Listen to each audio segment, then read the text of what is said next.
AFA is still fighting back, and we refuse to give up. Will you donate today to help us keep standing against every new attack? We'll give you access to the online video AFA at Home Spiritual Warfare. Visit afaaction.net, and thanks in advance. afaaction.net. Welcome to today's issues. Join us for the next hour as we offer a Christian response to the issues of the day. Here's your host, Ed Vitagliano. And welcome, everybody, to today's issues. Ed Vitagliano sitting in for Tim Wildman this week. And I am joined in studio on this Monday, July 22nd, as the year just seems to evaporate. Fred Jackson. Yes, I'm here. In Tim's chair. Sitting in Tim's chair. And as acting president. Yes, as acting president. I'm calling on you, Mr. Vice President, to order pizza for everybody for lunch today. Well, listen, I don't have to be ordered to do that. That'd be great. And Chris Woodward is also in studio with us. Steve Jordahl, as usual. Steve Paisley Jordahl will be joining us at the top of the next hour at 11:05 Central Time. By the way, for those of you who are familiar with the ministry of Summit Ministries, Dr. Jeff Meyers will be with us at 10:45, so in about 40 minutes, to discuss his new book, a short book, but I think it's going to be very helpful for people to discuss the topic of his book, Should Christians Support Israel? Seeking a Biblical Worldview in an Impossible Situation. Well, he's got that right. It's a very, very tough situation over there in the Middle East. So Dr. Jeff Meyers will be on with us. He's been on countless times on today's issues. Fred, there was something that I wanted to bring up here at the top of the show, something I can't remember what it was. Did something big happen this weekend? Yes, and I think it was predicted when we headed into the weekend on Friday. There were reports that President Joe Biden would exit the race for a second term. And lo and behold, shortly after I got out of church yesterday morning, that news broke that it was happening. But, you know, it's heading in all last week. You know, we had the Republican convention going on, but we had the backdrop in behind that. There were stories every day. Nancy Pelosi calling President Biden. You know, we want the president to make the decision himself whether he should get out. Now, and there was a declining enthusiasm amongst Democrats. Right. In the background is the guy I call the puppet master, Barack Obama, who ever since that, remember the fundraiser in Las Vegas or Los Angeles back 3-4 weeks ago? And the image coming out of there of Obama putting his hand on the back of Joe Biden. To guide him off the platform. Him off the stage. Listen, when we say a picture says 1,000 words, that said so much. Yeah. Because here, Joe, you need help. Yes. You're frail. Let me help you off the stage. And here we are. It's really, really interesting. You know, you don't have a lot of public statements coming from Barack Obama, but you know in the background, David Axelrod, who worked in that administration also out there, the seeds had been planted. Chuck Schumer, all of those. And more, I think at the count was close to 30 on Friday, Democrats openly saying, Adam Schiff and others openly saying, you know, the numbers just aren't there. Just reading a little bit of the background on the weekend, we know that President Biden is recovering from COVID. Yes. But he called in a couple of his big advisors, and they showed him internal polling, party polling, showing him there was no way he could win. Well, not only that, but that if he stayed in the race, he would probably hurt the Democratic Party down ballot. Yes. So there were real concerns that they could lose the House and the Senate. Yes. Or at least not gain any of those. They have a slim hold on the Senate. but also the money was drying up. The money was drying up. People were not giving to his campaign. Well, you had the big Hollywood names Yeah. who write checks for millions of dollars. Right. And they were encouraging George Clooney. What was it, New York Times or Washington Post? New Who York wrote Times. the editorial Yeah. saying, Biden has to go. Everything was working against him. I think Joe Biden, up to last Friday, wanted to stay in there. He wanted a second term. Right. We've talked about his wife, Jill. She wanted a second term. She was out there after the poor performance in the debate. So you had the money, you had internal Democrats, and you had the mainstream media. Yes. They turned against him. Yeah. And the thing is, in Washington, D.C. right now, I guess, I don't know if it's still going on, Chris, but Kim Cheadle, the director of the Secret Service, was before was it House or Senate hearing? It's a House hearing. House hearing. Mm-hmm. Okay. So last week, all the oxygen got sucked out of the room Right. as everyone was discussing the assassination attempt on Donald Trump. That's when she is trying to explain how her department fouled up so badly in protecting the former president. But that's a story we're going to have to put off a little bit because we're talking. There's so much. Talking, and everyone's going to be talking about Joe Biden. Now, Chris, a lot to unpack here. My understanding is Joe Biden, many of the people on his own campaign staff did not know about his decision until they read about it on X. Yeah. What a way to find out that your boss is not going to run for re-election, which he has promised. And he had been saying going into the weekend, hey, I'm staying. On Friday, it was like how in the world are we going to do a weekend update podcast covering this and the cloud hanging over the air?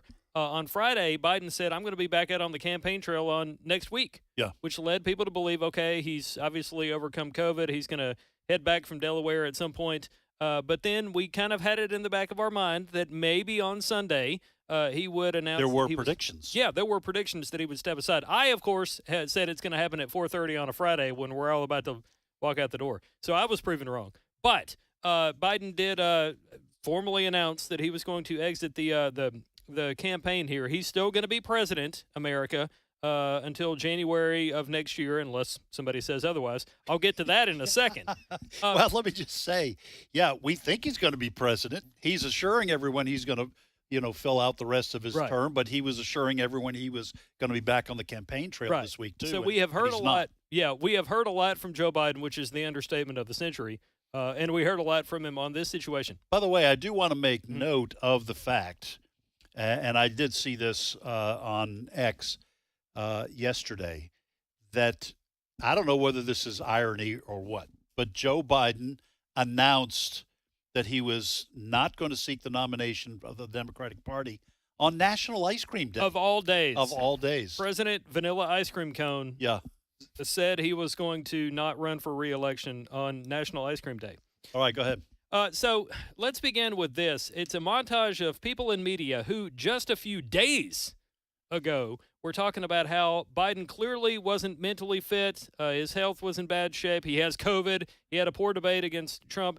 All these people that in the last week to 3 weeks have been saying he needs to go, they became very emotional. Even some people were to the point of tears on television talking about Biden and his departure. Clip 1. Then you just cry because this is somebody that you love. This is somebody that you care about. This is somebody who was there for you. This is somebody you wouldn't be here without him. And you had to take something from him. Joe Biden is grounded.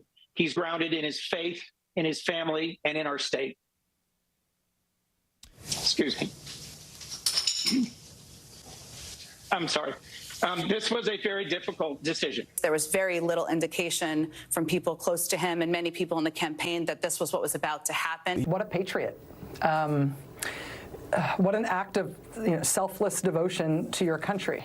I have a list of all the voices you just heard. It was Van Jones, who was holding back tears. Chris Coon, also holding back tears, if not actually weeping at that point. Jen Psaki was the other, and then Rachel Maddow there at the very end.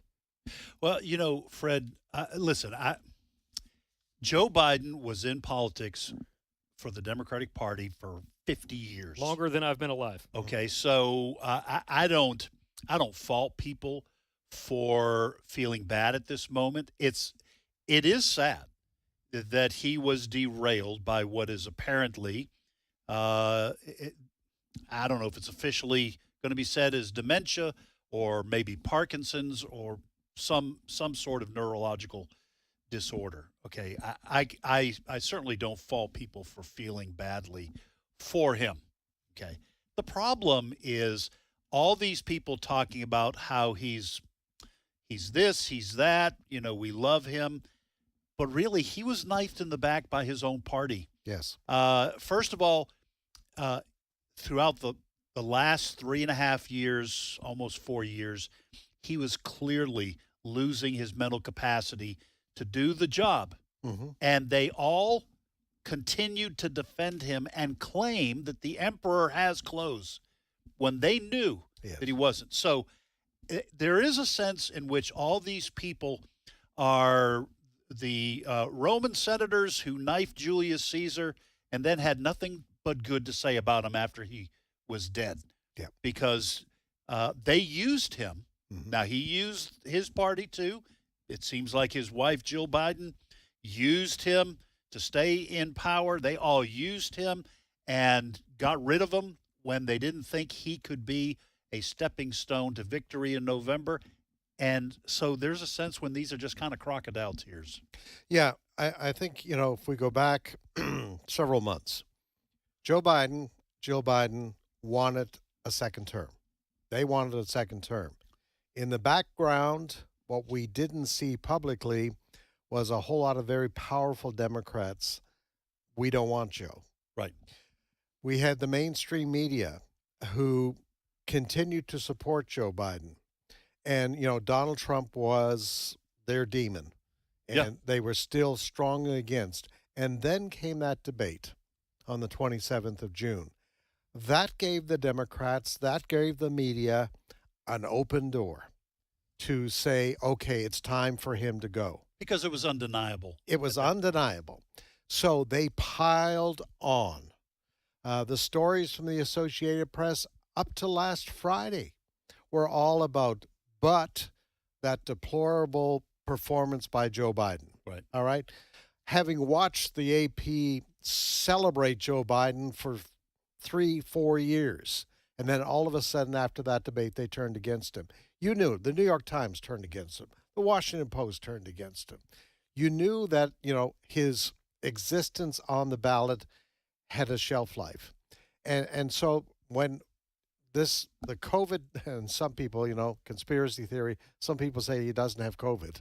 Right. This was. Who knows? Yeah. The lying coming out of the administration Yes. and the Democratic Party has been endless. Yes. Who knows? I'm very anxious to see what Karine Jean-Pierre says today. Yes. If they have a briefing at the White House, because she's been out there. She talked about you guys.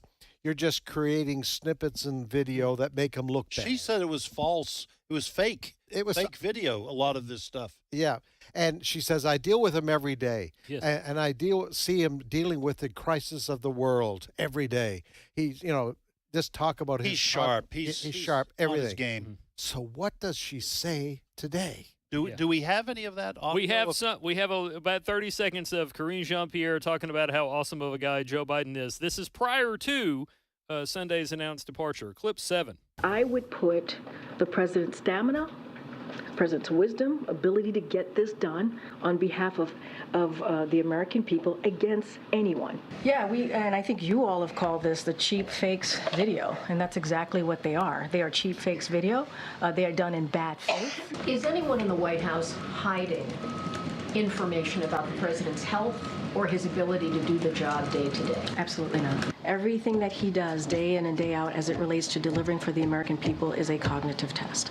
Hey, interestingly enough, I looked at C-SPAN. They always list all the stuff going on at the White House or in Washington, that kind of stuff. C-SPAN does not have a White House press briefing listed today. It could be It's an error. supposed to be later on in the week is what I heard. But let me just say this, Fred. I will say that the things that I've read that supposedly came from Joe Biden, I don't even know if he crafted the statement. Okay. I did not see anywhere in any of that an admission on the part of Joe Biden that he is not up to the task. everything is couched in terms of basically he wants the Democratic Party to win. He is stepping aside to give them the best chance possible. So it's almost as if they're still denying that his inability to cognitively perform was the reason, when everybody knows that is the only reason why he's stepping down. You know, I want to read a little bit from the letter that his office produced yesterday. You know, he goes on, we've done great things for Americans, et cetera, et cetera. And then he says, "It has been the greatest honor of my life to serve as your president. And while it has been my intention to seek re-election, I believe it is in the best interest of my party and the country for me to stand down and to focus solely on fulfilling my duties as president for the remainder of my term." Obviously, probably written by somebody else. Mm-hmm. And it was the expected language that was used yesterday.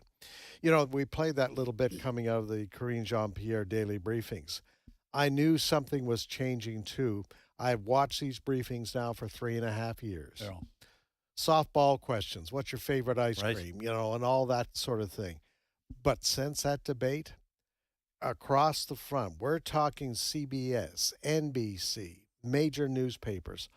They all became Fox News. They all became Peter Doocy. Right. The kinds of questions that were being asked. They wanted Joe Biden out. He just could not stand up against that kind of force. Well, I've never seen this, and I don't know of a time when this happened. I've been following politics since I was in junior high school. I have never seen a political party turn on the person who is the presumptive nominee, who won the vast majority of delegates, and come at him and turn that person away. In 1968, LBJ, Lyndon Baines Johnson, did drop out of the race, but that was in March. Mm-hmm. That was before the primaries were over. In fact, after LBJ dropped out, Robert F. Kennedy was an odds-on favorite to get the nomination. He was assassinated in June. So the process was still unfolding when LBJ said, "I'm dropping out," because it became apparent that, for a number of reasons, but one of which was the Vietnam War, that he probably would lose. Mm-hmm. But this is not that. No. This is a man who cinched up the nomination. Mm-hmm. And then you had his own party turn against him. I've never seen this before. The country is certainly split. Tim always says it's a 50-50 country. I think that's exactly right. The Democratic Party will probably, we will have to turn to this issue maybe next, probably get behind Kamala Harris, the VP. I would think she would be favored to get the top spot or the nod when the convention rolls around here in less than a month. But I've never seen this. Yeah, I've never seen this happen. It's really interesting reading some of the reports on this morning. And one of the reports said the Democratic Party leaders are not sure how this is going to unfold because they're worried about it looking like a coronation for Kamala Harris because there are some Democrats who would like a crack at this. Yes. And so they have to appear that, you know, they're not just handing this to Kamala Harris on a platter because there are going to be some Biden delegates that say, wait a minute, we wanted Joe Biden. Now that you've basically forced him out, we'd like an opportunity to have our vote count for something again. Yeah. We're just not automatically wanting to turn over to Kamala Harris. And I'm sorry, there's a lot of people that do not like this woman. There's the personality. I'm not sure there's a lot of faith, even amongst a lot of the Democrats, that she can do the job. Do the job. I mean, and she's an easy target for the Republicans. She really is. I mean, she was the border czar. Give us a break. Yeah. Nothing happened there. There is this interview going, I think, between NBC and Kamala Harris, where she was named the border czar. Have you been down to the border? Yeah. And she just do you have that? No, I don't. You But don't have that? I'll post the link.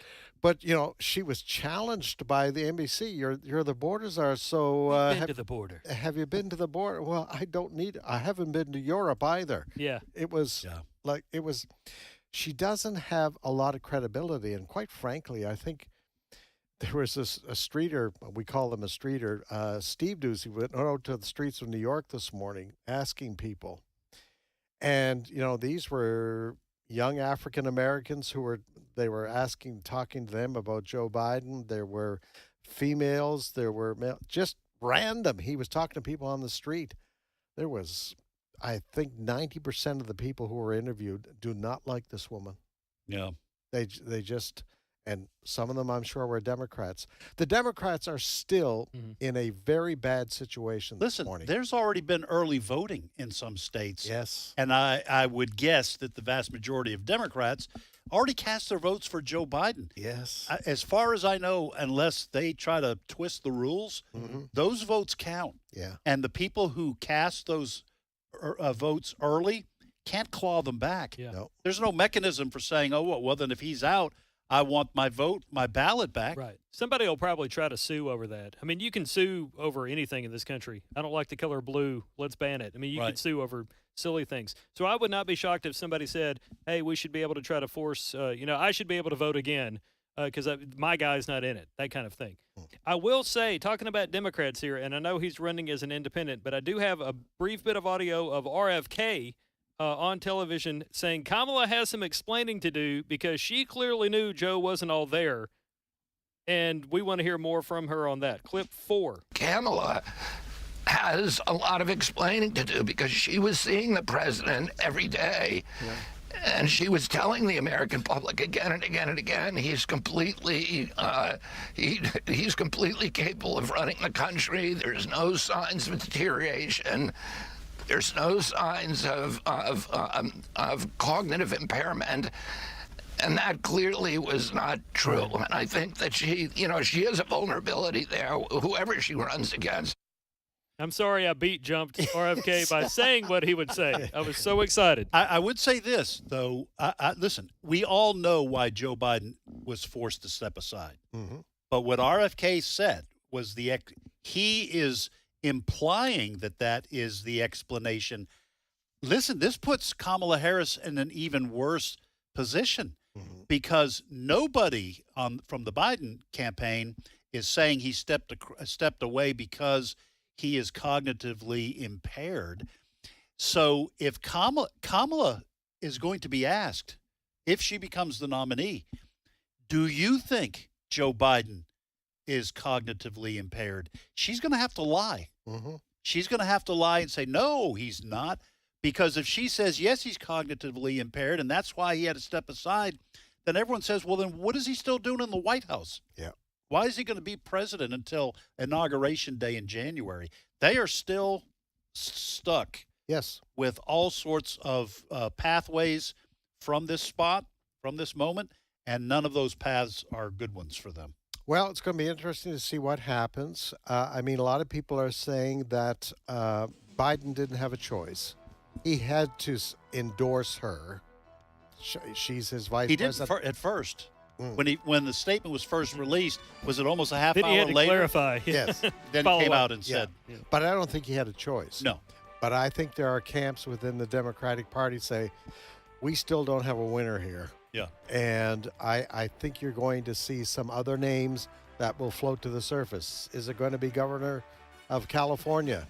Yeah. How about Gretchen Whitmer from Michigan, if you want to replace a woman with a woman?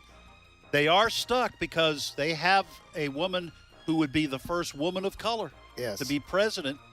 And now you're going to say, no, we want a white guy. We want Gavin Newsom from California. They're in a world of hurt. So. Yeah. All right, folks, we're going to take a quick break, and we will come back with more of today's issues.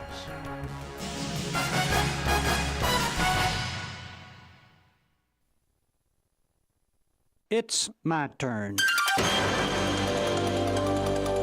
Here is your host for My Turn, Don Wildman. Some time ago, I had a tooth with a bad cavity. The edge of the tooth was so sharp that it cut my tongue. I called the dentist to make an appointment and was told that it would be a couple of weeks before the dentist could fill the tooth. But if I would come down to the office, he would smooth the tooth off so that it would not cut my tongue. Well, I went down to his office. He fixed the tooth so that it would not hurt, and then he took some x-rays of my teeth. I was told to come back in 2 weeks. Well, 2 weeks later, I went back to the dentist. I was happy that the cavity was to be filled. It certainly needed filling. It was one of the largest cavities I've ever had. But when I sat down in the chair, the dentist informed me that he was not going to fill that cavity. I asked him, why not? He told me that the x-rays had revealed a larger, more serious cavity and an upper jaw tooth on the other side. It was far more important, he explained, that he correct the hidden cavity. So, for the next hour, work was spent correcting a cavity which I didn't even know existed. Well, after I left the dentist's office, I began thinking about how much like sin those two cavities were. I compared them to the two types of sins, the sins of the flesh and the sins of the spirit. Too often our emphasis has been on the sins of the flesh, drinking, cursing, running around, all the other things you know. I'm afraid that many times we have considered the sins of the flesh as the only sins, certainly as the major ones. We have ignored the sins of the spirit, sins like stinginess and prejudice and a bad attitude. The problem with the sins of the spirit is that they are not surface sins. They're deeper, hidden sins. The sins of the spirit are far more dangerous and far more difficult to detect and to get at than sins of the flesh. Indeed, like the hidden cavity, it often takes a very close examination to even know they exist. But they're certainly just as deadly as the sins of the flesh. Well, the dentist eventually filled my cavities, the one I knew about and the one I didn't. The thing that scares me so is that the one I didn't even know existed was far more serious than the one that had bothered me. I'll tell you what my trip to the dentist has made me do in my spiritual life. It's made me examine myself more closely in order to discover and correct the sins of the spirit. For I'm convinced that quite often they are far more deadly than the sins of the flesh.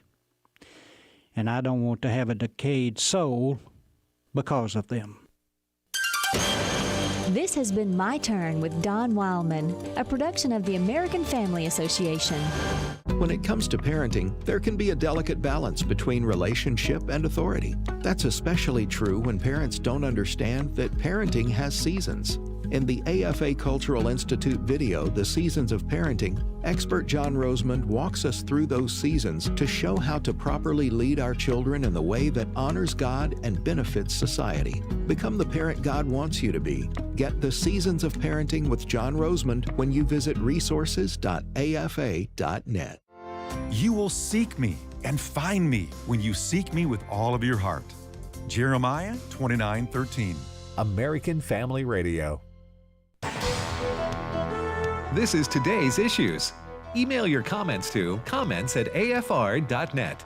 Past broadcasts of today's issues are available for listening and viewing in the archive at afr.net. Now, back to more of today's issues. And welcome back to today's issues.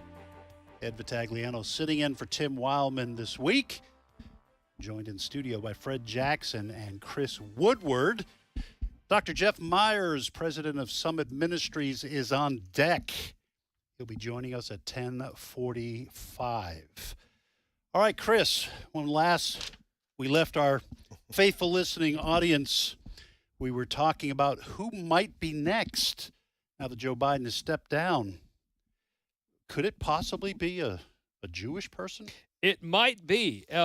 Gavin Newsom has been one of the names thrown out there. Gretchen Whitmer has been another name. But somebody that you've probably heard mentioned on CNN or Fox has been Governor Josh Shapiro of Pennsylvania. He's a first-term governor, was just elected in the last couple of years, if it's been that long. He's a former member of Congress. He was the attorney general there in the great state of Pennsylvania for many years prior to becoming governor. So he has what Democrats would say is the resume to be able to run for the Democratic Party's presidential nomination and possibly even run for chief executive. But some people are concerned that he might cause trouble for the ticket because he is a Jewish person. And that's not me saying that. It's John King of CNN. He had this to say to Anderson Cooper, and then I'll follow it up with another clip. But we're going to do clip 9.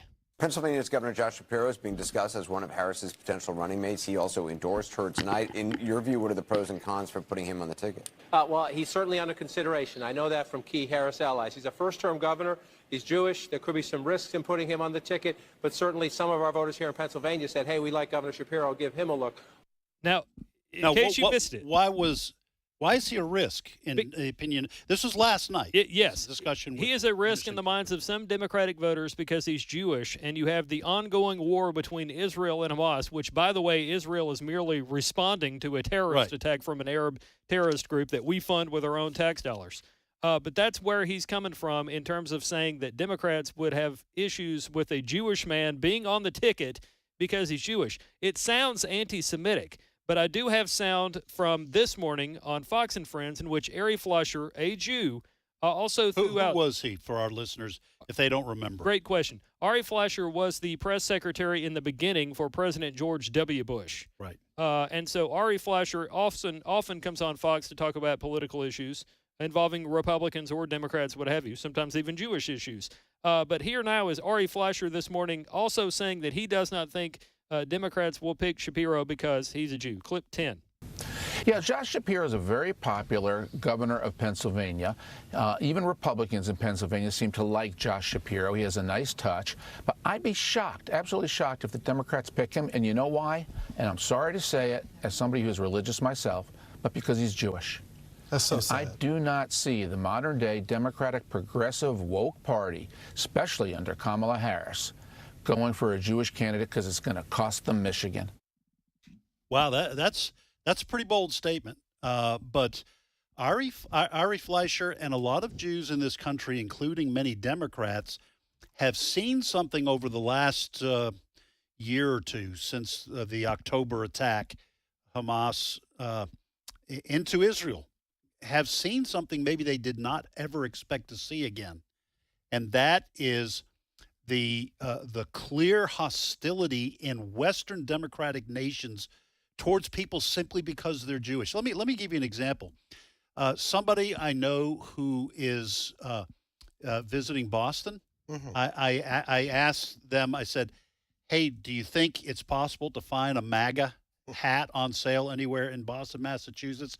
This person sent me a snapshot of young people protesting in front of the Holocaust Museum in Boston, Massachusetts, waving Palestinian flags. Yeah. Okay, now it's not a shocker in Boston, but I'm saying there have to be a lot of Jewish people in this country who never expected to see. This is the Holocaust Museum. Yeah. We're not even talking about in front of a synagogue. We're talking about protesting. I think Israel's right to exist as a nation in front of a reminder of what happened the last time this country or Europe saw this kind of open hostility. Quick review. Since the terrorist attack in Israel, October the 7th, initially, the Biden administration, very strong support for Israel. Joe Biden went to visit there within a couple of weeks. But what we saw in the weeks that followed, in the months that have followed, and it's hard to believe will soon be a year since this war started. What we saw was, first we saw the youth of America, university youth, which the Democratic Party regards as a constituency, all right? Right. Young people, university people. They were out on the streets supporting Hamas. All right, so you have that. And then you have a very large Islamic population in Michigan.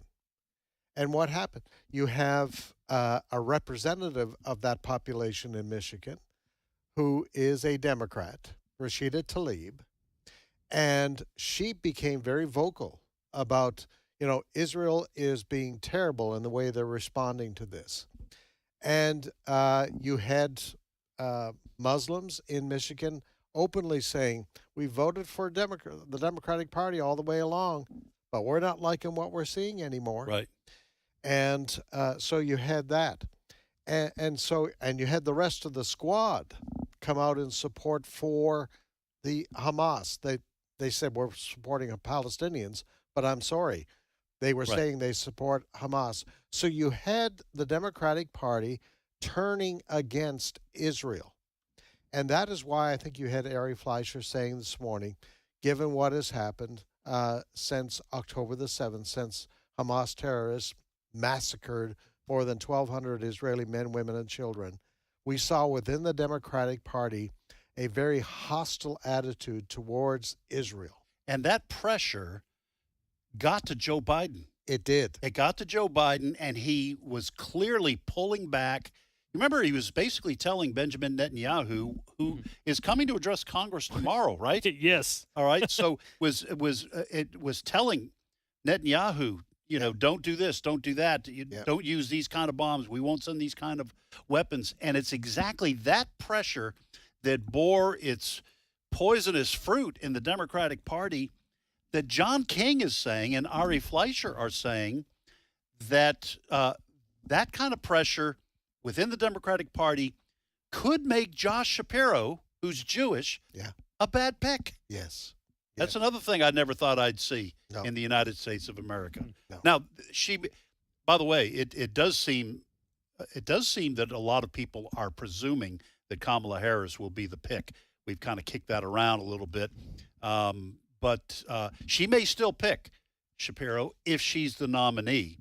But this is a real sad twist when it comes to the Democratic Party. Yes. Speaking of Kamala, real quick, I'll post this article, but it was back it's a couple of years ago, March of 2022. The Guardian and other news outlets were doing stories about how Jill Biden had expressed criticism behind the scenes about her husband's choice of Kamala Harris as his running mate.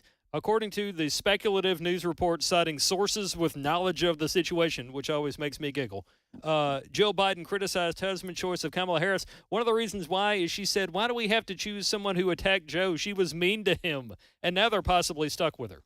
Yeah, because she said Joe Biden was a racist. Mm-hmm. She did. Yeah. And then a few months later, she says, we did it, Joe. Yes. All right. Do we have any updates? How much do we have on the Cheadle situation? She was before a Senate committee. I'm guessing that's over now. It was supposed to be about an hour? Yeah. Well, actually, they told her to be prepared for about 6 hours. Oh, so it 6 might be coming hours. back. Oh, okay. Now, this comes courtesy of Steve Jordahl. Great asset to our news team and this program.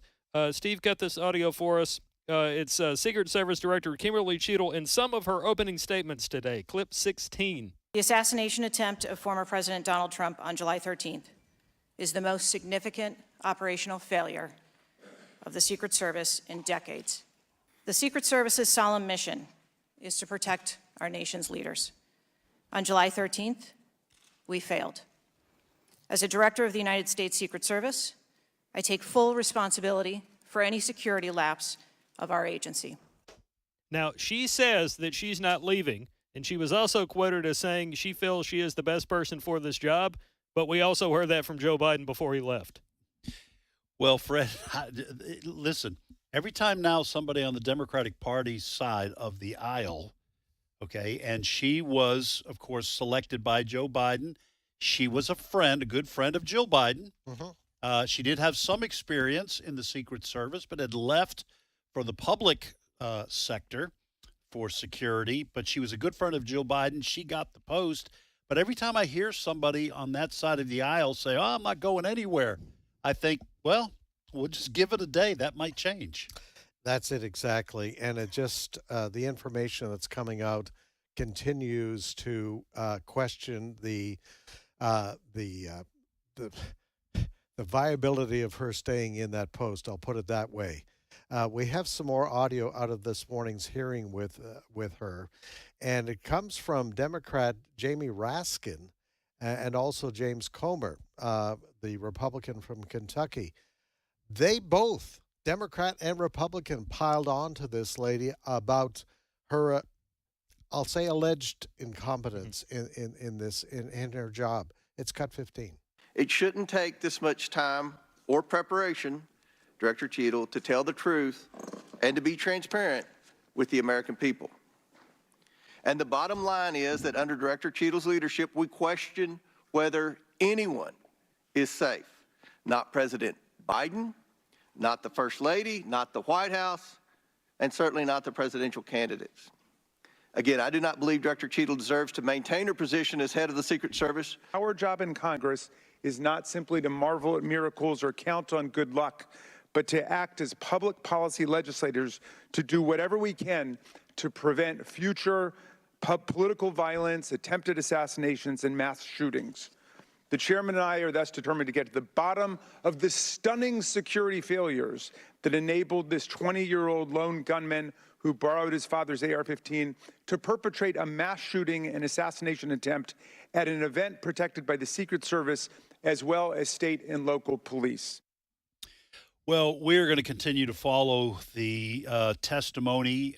Maybe we'll get some more sound when Steve Jordahl comes on in the next hour, because this is, frankly, a really important story, too. As we mentioned, most of the conversation is going to be about Joe Biden stepping down and what the aftermath of that is politically for the Democratic Party, who's going to replace him at the top of the ticket, who's going to be the vice president.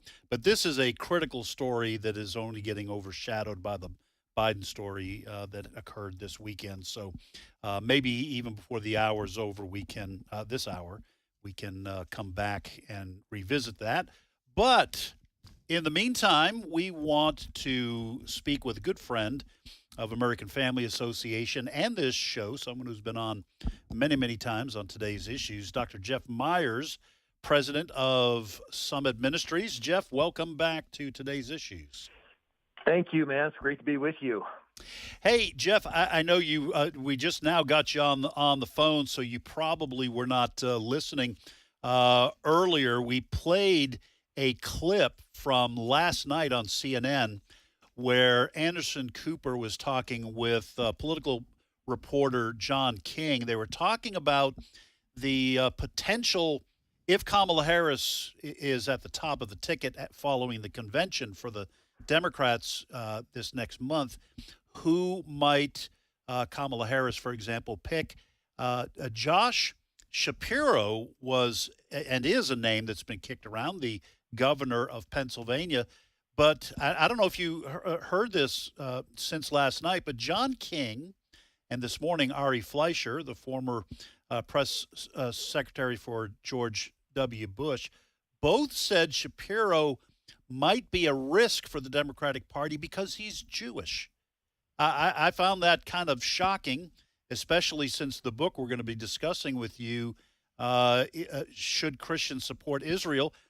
It's stunning over the last year, the amount of open hostility to Jews in Western countries that swore this kind of thing would never happen. What do you make of all this? The levels of anti-Semitism in the United States of America are at their highest levels since the Anti-Defamation League began tracking them in 1979. The history of anti-Semitism in the United States goes back a long ways, even before World War II. I don't know if you're aware, but George Gallup began doing all of his polling just before World War II and found that while most Americans felt sorry for the Jews for being attacked by Adolf Hitler, 8 in 10 said they did not want Jews immigrating to the United States of America. We had the opportunity as Americans to help prevent that catastrophe of the Holocaust and didn't do it. And so Americans have largely been supportive of Jewish people up until the last few years. And even in the Christian church, among young evangelicals, support for Israel has dropped in half in the last 5 years. So I understand this is an enormous concern. And I think it has a lot to do with the fact that Israel is in many ways seen as a proxy of the United States. So when people attack Israel, They really want to attack the United States. And this is especially true in the rising generation. Levels of support for America are at their lowest levels, so it should be unsurprising that levels of support for Israel are now at their lowest levels. Fred, before I turn to you for a question, folks, we are talking with Dr. Jeff Meyers, who is president of Summit Ministries, an excellent ministry. He has written a new book, and it's not that long, folks, so it's got plenty of footnotes, but it's 125 pages. This could be a quick read to give you a good idea of what's happening, but the question it asks, and here's the title of the book, should Christians support Israel? Seeking a biblical worldview in an impossible situation. Fred? You know, Jeff, you just mentioned something that keeps coming up that is so bothersome, so concerning, that even amongst young evangelical Christians, there is a turning away, and I guess we could say a turning against the Jewish people and the nation of Israel. There's research out there that shows young people today the most Jew-hating generation in modern history. And in this country? In this country, yes. Okay. So first, what is it? What has happened within the evangelical church that would allow our young people, for some reason, to start being have a loathing attitude towards the Jewish people and the state of Israel? Fred, I think there are two things, and they both end up supporting each other in a perverse way. One thing that's happening is the rising generation has been indoctrinated in their high schools and colleges and universities into an oppressor versus oppressed neo-Marxist mindset. It says that the world is very simple. There are the oppressors and there are the oppressed. That's it. And if you can figure out who the oppressors are, then you can know who you are to stand against. And any means is justifiable to stand against these oppressors. Well, the rising generation has come to believe that Israel is an oppressor state because it has military superiority and greater wealth than the Palestinians in Gaza. And so therefore, it's obvious who you should support in their minds. The second thing I think that they use to justify that attitude is a belief that somehow Christians, with Jesus rising from the dead, replaced Jews as God's people in the world. So that Jews are no longer relevant and the state of Israel is no longer relevant to what God is doing. Those are the two core assumptions that young adults are picking up in churches today. Well, just to stick with the focus on the young evangelicals, would you not say that churches have the obligation, the duty, to correct this misconception about where God is with the Jewish people today? I think it's the responsibility of churches to do this, as you say.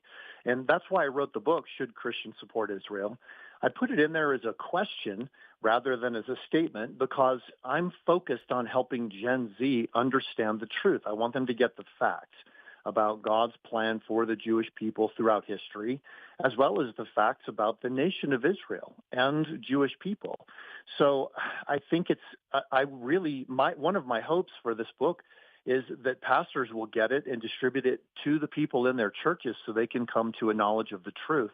And by the way, Fred, that's why I am giving the book away as a gift to anybody who's listening today. If you just go to summit.org/Israel, you can order a copy of the book. I'd love for you to take a look, and then I'd love for you to get extra copies to give to your friends and family. Nobody out there is going to be telling the truth if it's not for believers who are committed to a biblical worldview, who are the kind of people who are listening to this show today.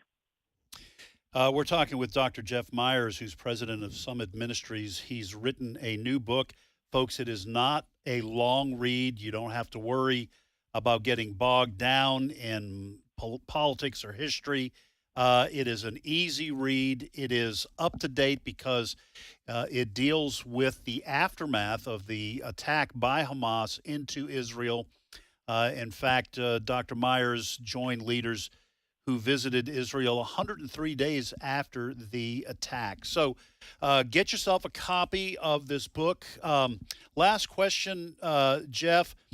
Sometimes when we, on this show, when we deal with the issue of Israel and Hamas and the Palestinian cause, I will get some emails sometimes or text messages from people who will say, hey, listen, you keep forgetting that there are Palestinian Christians involved in, who might live, I don't know if they live in the, Gaza or not, but they'll talk about Palestinian Christians and they'll say, how come Christians don't talk much about their plight? What would you say to Christians who ask that question? And does that issue detract at all from your answer that Christians should support the nation of Israel? I think it's an excellent question. I did spend some time in the war zone, and while I was there, I specifically approached IDF officials as well as intelligence officers with that question. What about the Christians who are in Gaza? And they told me there are 991 Christians in Gaza. And we know their addresses, we know who they are, and we are watching out for them. This is as opposed to Hamas, which has worked diligently to try to exterminate Christianity from Gaza and has attacked its people on the premise that the Gazans can be used as a political pawn to try to bring about the annihilation of the state of Israel. The point you brought up about Hamas is critical for us to understand. This group is the enemy of Israel, and it's also the enemy of the Palestinian people themselves. Wow, great answer. All right. Hey, before we let you go, Jeff, tell folks where they can get a free copy of this book that you have written, Should Christians Support Israel? And give the website for Summit Ministries and let our listeners know what kind of things they can find there. Well, you can get that book at summit.org/Israel. I'll just send you a copy, and you'll see easily on the website how to get that. And then Summit Ministries is summit.org, and we provide materials as well as training programs to equip and support the rising generation to embrace God's truth and champion a biblical worldview. We are not giving up on Gen Z. We believe they can be God's generation to bring truth and righteousness to our nation for such a time as this. So parents might want to think about sending their young people to Summit Ministries for some training. How long does training last? The training programs are 11 days. We've got one running right now. We have 2 more yet this summer. And those programs, you can find out information at summit.org. They'll both be in Manitou Springs, Colorado, right at the foot of Pikes Peak in the Rocky Mountains. It's a wonderful time to be here and a wonderful time to find young people who want to be leaders and understand the times in which they live. And that's what we're looking for, young adults 16 to 22 years of age. Our guest has been Dr. Jeff Meyers, president of Summit Ministries. He's written the new book, kind of a must-read for Christians, Should Christians Support Israel? Seeking a Biblical Worldview in an Impossible Situation. Jeff, thank you not only for being with us today, but for all you and Summit Ministries does to help train the body of Christ, especially our precious young people who have been so influenced, many of them, their hearts and minds poisoned by what they've learned in school. So thank you so much for all you do. Well, thanks, guys. I really appreciate that, and we love partnering with AFA and American Family Radio. You guys just keep speaking the truth. All right. Thank you, Jeff. All right, folks, we are going to take a 5-minute break. I was going to say a short break. It's not actually a short break. And when we come back, Steve Paisley-Jordahl will join Fred and I, and we will continue to discuss the incredible news that happened, the bombshell political news that broke yesterday about Joe Biden stepping away from the race for the Democratic Party nomination and other issues that we will be discussing with Steve. So you are listening to American Family Radio and today's issues. Again, a 5-minute break for news, and we will be right back. We certainly hope you'll join us.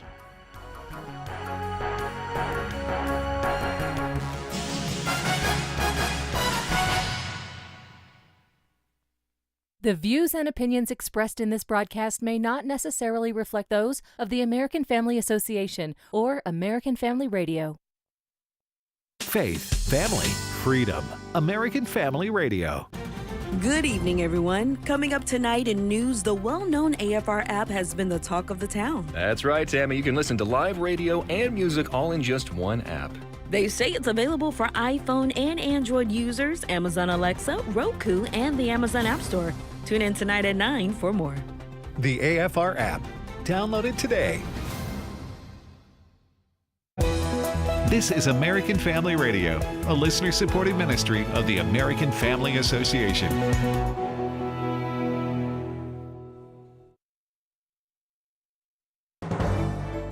American Family News, I'm Rusty Pugh. Testifying in front of the House Oversight Committee following the assassination attempt on former President Donald Trump, Secret Service Director Kimberly Cheadle got into an exchange with Ohio Congressman Jim Jordan regarding recent reports that the Secret Service failed to provide the former president with additional support following assassination threats by Iran. I cannot speak to specific incidents, but I can tell you in general terms, the Secret Service is judicious with their resources based on... What does some requests mean? How many times? Some indicate requests is plural. So more than once they asked for additional help and you turned them down. What did they ask for and how many times did you turn them down? House Oversight Committee Chairman James Comer of Kentucky, during opening statements, assures that this hearing is for the American people first and foremost. A little over a week ago, Americans watched in horror as a shooter attempted to assassinate President Donald J. Trump at a campaign rally in Butler, Pennsylvania. The gunman nearly succeeded. The bullet that struck President Trump's head was less than an inch from taking his life. New York Congresswoman Elise Stefanik planning to introduce a resolution condemning Vice President Kamala Harris for her handling of the U.S. southern border. Do you have any plans to visit the border? At some point, we are going to the border. We've been to the border. So this whole thing about the border, we've been to the border. We've been to the border. You haven't been to the border. And I haven't been to Europe. The National Border Patrol Council Vice President Art Del Cueto emphasizing that she has to be held accountable because she is the one President Biden placed in charge of the border. I've been at the border because I'm at the border. I've been here my entire life. I've never seen it as bad as it has been under this administration, and it's been under the watch of the border czar, Kamala Harris. A manhunt continues in Michigan following the shooting death of a police officer Sunday in suburban Detroit. Melvindale police officer Mohammed Saeed, while responding to a suspicious person call at a gas station, spotted 44-year-old Michael Lopez, who appeared homeless. We're told Saeed then went to check on the man who pulled a gun, shot the officer, then fled. What's going on in today's world, obviously this saddens us, and it's a reality check that we're human. Melvindale Police Chief Robert Canale says Lopez has an extensive criminal background. He's on the run with numerous police agencies looking for him. A $30,000 reward is being offered. That leads to his arrest. Jeff Manasso, Fox News. Undercover video from a member of James O'Keefe's team reveals more of what some people have already known, that Disney is actively working to expose children to the LGBT ideology. More from Bronson Woodruff. Disney's creative marketing director and drag queen, Amit Gurnani, was caught on an undercover investigator's camera saying the LGBT-themed content at Disney is here to stay. Aaron DiPietro is Legislative Affairs Director with Florida Family Voice, formerly Florida Family Policy Council. He tells AFN this is not shocking whatsoever. A lot of the moves that Disney has made recently to kind of cover up some of this have been in response to the massive losses they've had, both financially and fiscally across the board. He said when you have an organization that has entrenched special interests and leftist activists that are taking over the company, nothing short of a complete renovation is necessary. A complete restructuring of the entire corporate structure has to happen before you even have any possibility of having any turnaround. And right now, CEO Bob Iger has made clear that they are not going to be doing any major changes to be able to protect and respect the rights of parents to be able to teach their children on these important critical issues. He wants parents to be more engaged in general with kids' entertainment. Think about what's being conveyed to impressionable young minds. DiPietro's a new father of a little girl. He said he and his wife will be scrutinizing their daughter's entertainment. the hearts and minds of our children are too precious to just leave to random entertainment that comes across their pathways. I'm Bronson Woodruff. U.S. stocks are climbing today and clawing back some of the losses from their worst week since April. More news available online at afn.net. And download the AFN mobile app for your Apple or Android device. I'm Rusty Pugh. The American Family Association's mission is to inform, equip, and activate individuals to strengthen the moral foundations of our culture. We also support the church. Our goal is to be a leading organization in biblical worldview training for cultural transformation. AFA aims to evangelize the lost and disciple the believer. We aim to strengthen biblical marriages and equip parents to raise godly children. Thank you for standing with the American Family Association. Today's Issues continues on AFR with your host, Ed Vitagliano.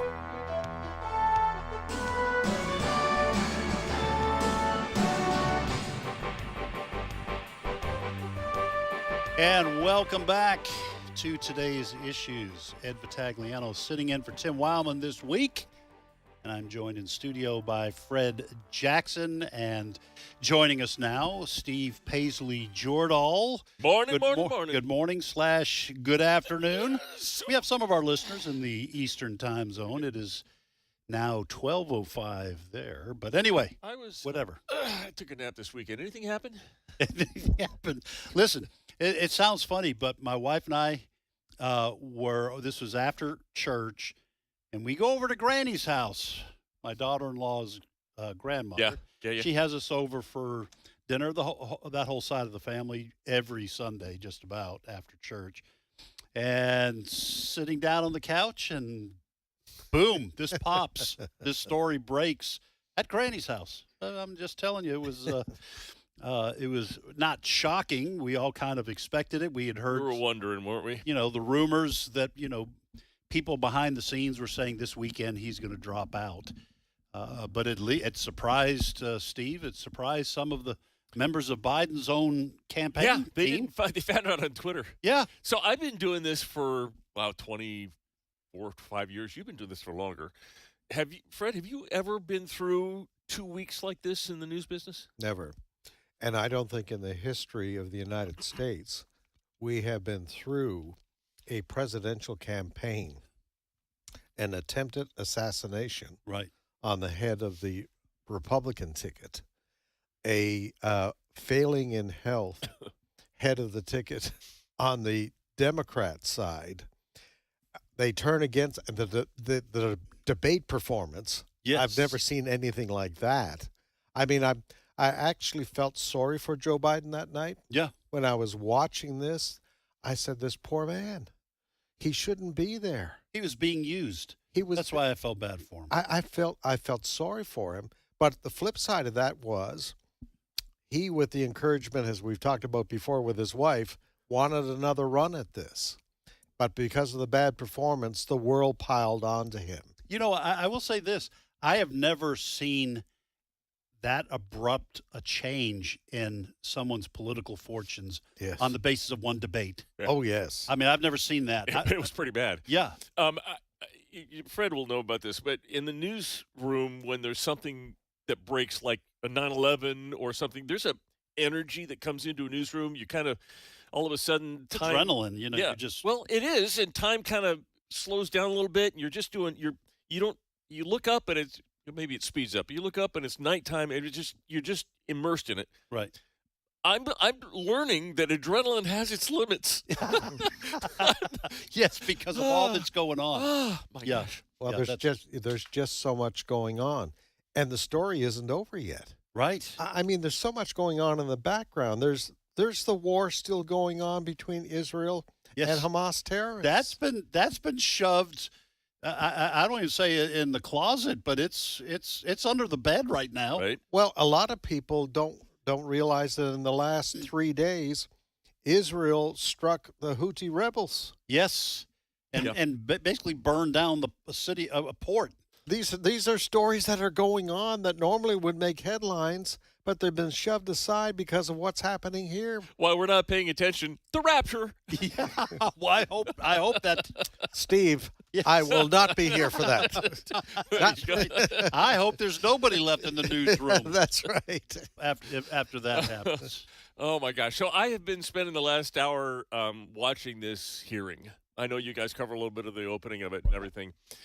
This is the Cheadle hearing. The Cheadle, the head of the Secret Service is sitting in front of House committee, and they've invited not only the members of the Oversight Committee, but they, like Jim Jordan is there, and Speaker Johnson was invited in, and it's a full house. And it's been amazing. You heard kind of the overarching themes, which are Republicans saying, how could you fail us this much? And Democrats saying, gun control, gun control. But it hasn't been, it's been remarkably bipartisan in some areas. Now, Ms. Cheadle. In terms of criticism. I'm going to play you two cuts, if I may. Ms. Cheadle was the first person to ask her questions was third person, actually, after the ranking member and the head of the committee, was Jim Jordan. He did not let her off the hook at all. I want you to listen to cut 17. Director, were you guessing or lying? Day after President Trump is shot, Secret Service spokesman Anthony Guglielmi said, quote, the assertion that a member of the former president's security team requested additional security resources that the U.S. Secret Service or the Department of Homeland Security rebuffed is absolutely false. But 5 days later, the Washington Post said this. Top officials repeatedly rejected requests from Donald Trump's security detail for more personnel. So which is it? Because both statements can't be true. Were you guessing or lying when you said you didn't turn down requests from President Trump's detail? Neither, sir, and I appreciate the question. Well, what were you doing? Because those statements don't jive. So what I can tell you is that for the event in Butler, there were no requests that were denied.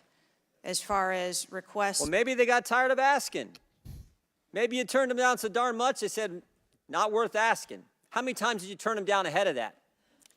I think that it is important to distinguish between what some people may view as a denial of an asset or a request. Well, is Mr. Guglielmi your spokesperson? Yeah. Wow. And so a lot of her answers are, well, we're in the middle of an investigation and I can't really talk about that. Or I'm not sure yet because we're in the middle of an investigation. A lot of that going on.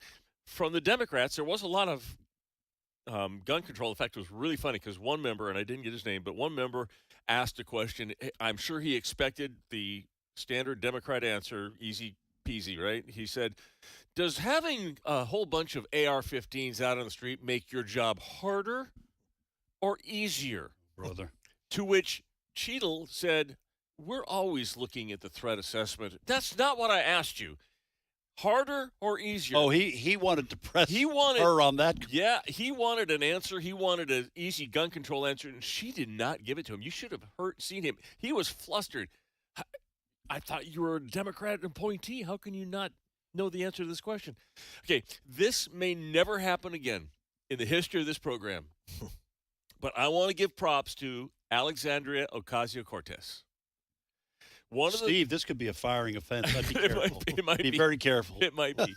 One of the questions that was asked was, okay, so you're in the middle of this investigation. When might you have an answer? To which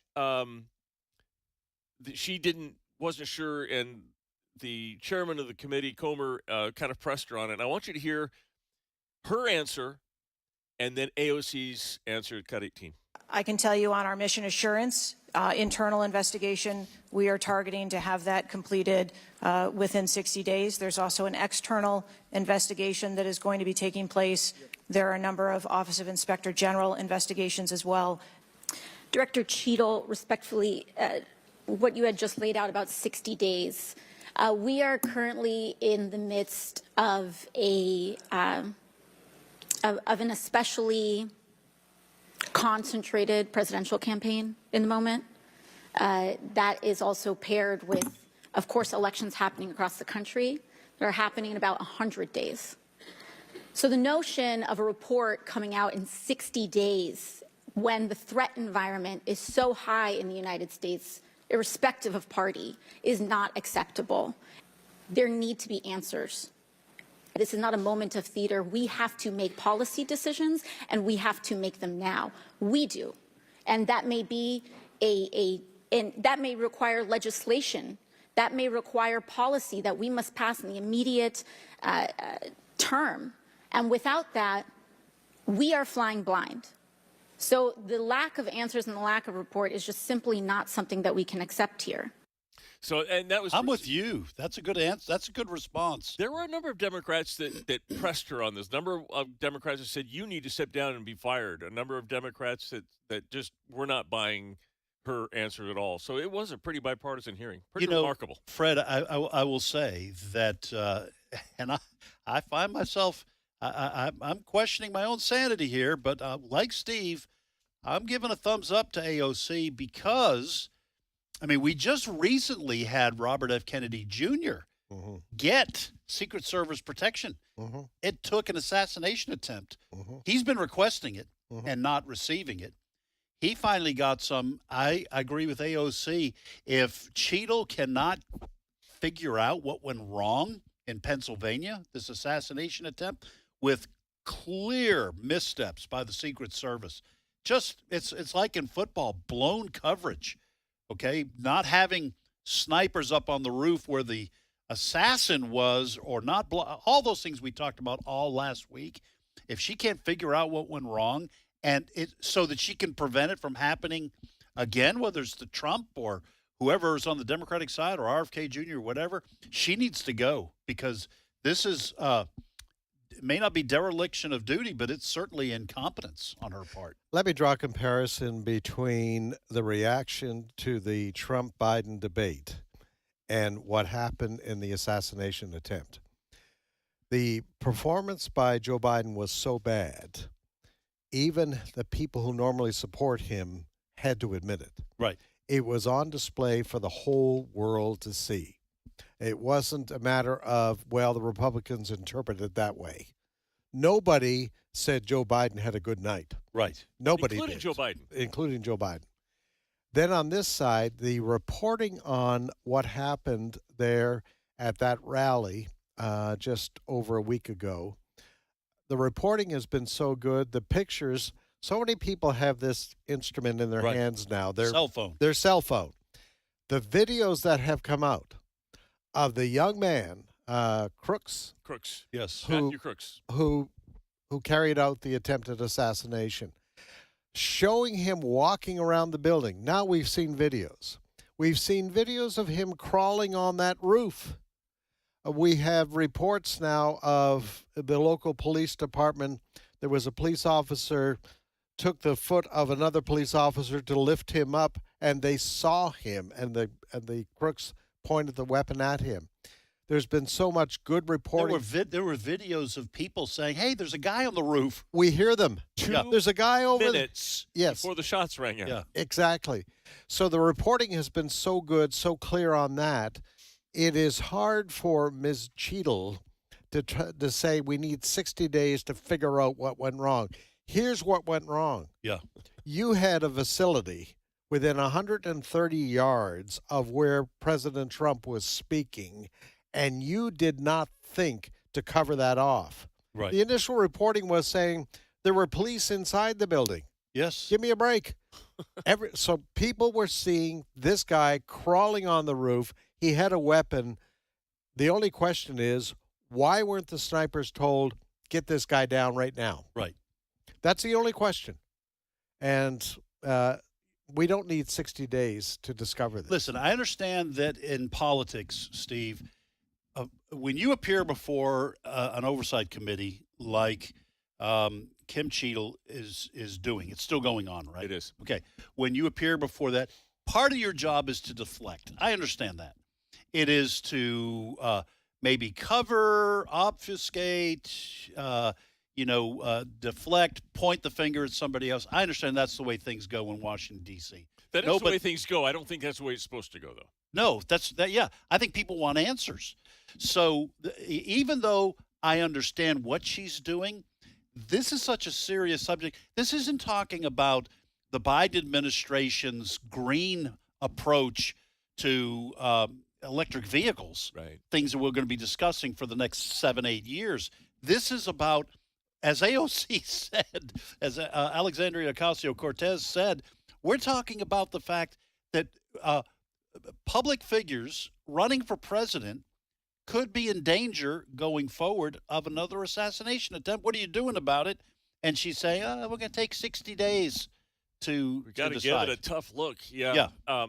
So one of the obvious questions was if you saw this guy walking around, first of all, was the Secret Service told about him half an hour before they had eyes on this guy? And like we were just saying, people were shouting at them, this guy's crawling on the roof. He's got a gun. Why did you put the president on the stage? Right. Well, and her answer was there is a difference between a suspicious person and a threatening person. Yes, he was considered a half hour before President Trump suspicious. Spoke. He was considered a person of interest, but not a threat. She used the word suspicious. Yeah. And there's suspicious, a lot of suspicious people, and we don't necessarily. Well, there was clearly a breakdown, obviously, of communication. But surely these are trained people, and I have so much respect for the Secret Service, because what they did with the former President Trump that day piled on right away. Right. But how long would it take? Hold the president off to the side, and even if it's a person of interest, let's check this guy out on the roof. Yeah. Let's do a background check. Let's do a quick check with him. Let's call his parents. Yeah. He says he's living with them. All right. No, you aim the sniper aims at him and says somebody needs to go down there, and they need to say, okay, who are you? What you doing up there? You got a gun? That's it. The president stays behind the stage. Right. That's where he stays until this guy's unarmed. Yeah. It's pretty basic stuff, but the basic stuff did not happen that day, and that's why I believe you're seeing the Democrats joining with the Republicans saying this is unacceptable behavior. And she's refusing. Every time they say, are you going to step down? Or are you going to be held accountable? I am committed to making sure that we find good answers. She's got a posh job, making a bundle of money, and unless she's forced out, she's sticking with it. Kind of like Biden for a while. Maybe the same thing's going to to happen to her. This is the way people make their, quote-unquote, their fortune in D.C. They've been doing it for decades. Yep. All right, what else we got? I'd like to know just how serious the infirmity of our current president is. I've heard from medical people who are watching him who say that they expect to hear the word Parkinson's in the not-too-distant future. I don't know. As a cause of his mental... as a cause of his mental and his physical problems. I'm not making that diagnosis. I'm not a doctor, and a doctor would have to.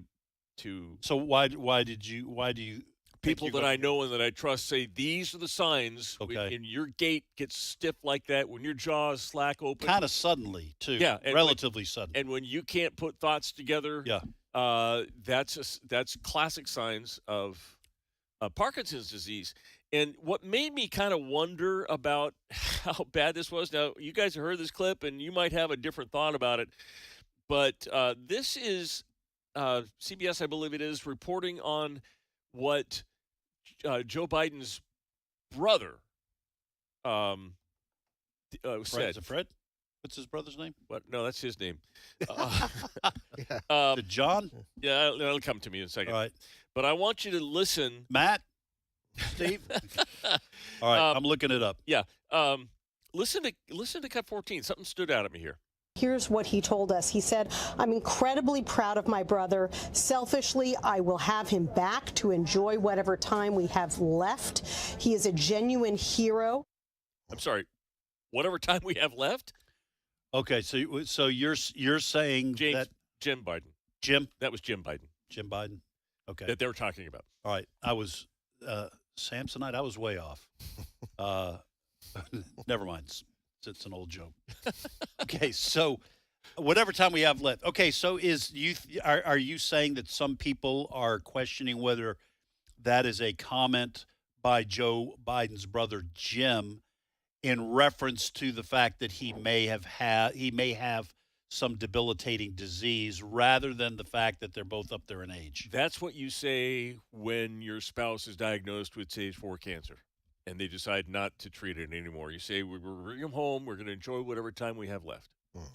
Well, Fred, I'll tell you this. If first of all, we talked about in the last hour, and Steve, you can comment on this as well, that Kamala Harris has got some explaining to do in terms of her obvious. If there is something wrong with Joe Biden, Kamala Harris is going to have some explaining to do as to why she helped cover that up. But if Joe Biden does have a debilitating physical ailment, he should not be president. That's right. He should be, on the basis of the 25th Amendment, he should be stepping down and allowing Kamala Harris to be sworn in as president. Yeah. Well, there are people who are saying that this morning.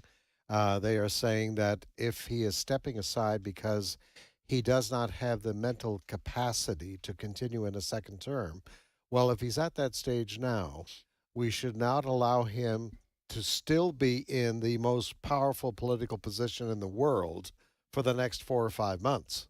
That somebody else needs to be in charge. Because given the turmoil in the world right now, China threatening, Russia threatening, Iran threatening, all of these countries. North Korea is always threatening. North Korea. You've got bad actors out there. We need somebody with stability, somebody who is able to make decisions at 3 o'clock in the morning when they get that information that the United States is under threat or a soldier somewhere are under threat. The commander-in-chief has to make decisions. So that is kind of the B part of this story today, is that, okay, if there's an admission that he doesn't have the capacity to do a second term, maybe we need somebody in there right now. And quite frankly, if they do make that transition to the Vice President, Kamala Harris, I don't have a lot of confidence in her either. Well, and that's one of the reasons I don't think they're pulling the trigger. It's interesting. I've heard a number of... Probably a bad choice of words. Oh, did I? Pulling the trigger. Oh, yeah. Sorry. I didn't mean that. That was inadvertent or maybe Freudian. I've heard a number of pundits say that this should be the first thing you'd bring up on Kamala Harris because, okay, so Donald Trump is now ostensibly going to be, or if things work out the way it looks like they will, he's going to be running against a woman. He will lose badly in public opinion if he nicknames her Bird Brain or something like that. That just will not work. He's got to not do that. So you got to find some way to attack her without making it be sexist or gender-based. And one of the first things they say that he should do is call her out for lying, because for the last 2 years, she has been face-to-face with Joe Biden, and she has seen this decline. And as of 2 weeks ago, she was continuing to say, he's sharp as a tack. When I'm with him, every answer is detailed, and he knows what he's doing. Well, listen, we talked about this in the last hour. Nobody so far has said, even though everybody knows the reason Joe Biden is stepping aside is because of that disastrous debate, which revealed he has not only lost his fastball, he can't reach home plate. Right. Okay. Everybody knows that. But even though everybody knows that, that is not what Joe Biden said was the reason. So I guess the defense for Kamala Harris, I guess she would just have to lie. She would have to say, if asked that by Donald Trump, she'd have to say, no, that is not the reason why he stepped down. He has been mentally sound the whole time I've known her. I grant you. Even though we all know that that's it not would true. take some incredible political courage for her to do that. But for whatever it's worth, that's not what's coming out of her mouth at this point. Have you heard anything, by the way, in terms because we were all told Joe Biden's not stepping down. Okay, So even far. on He's Friday, disappeared. He's disappeared since we haven't heard from him or seen him.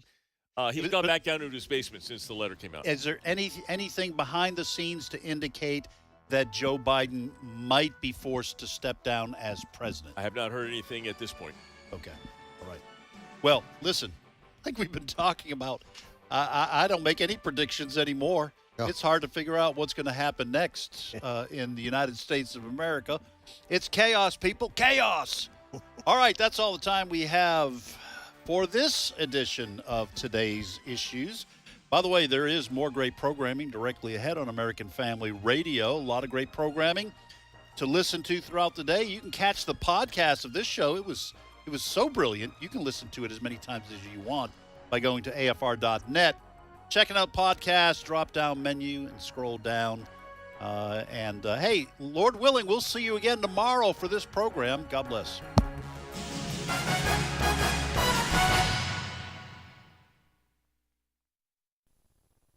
You know, there are many ways we can impact the world around us. Some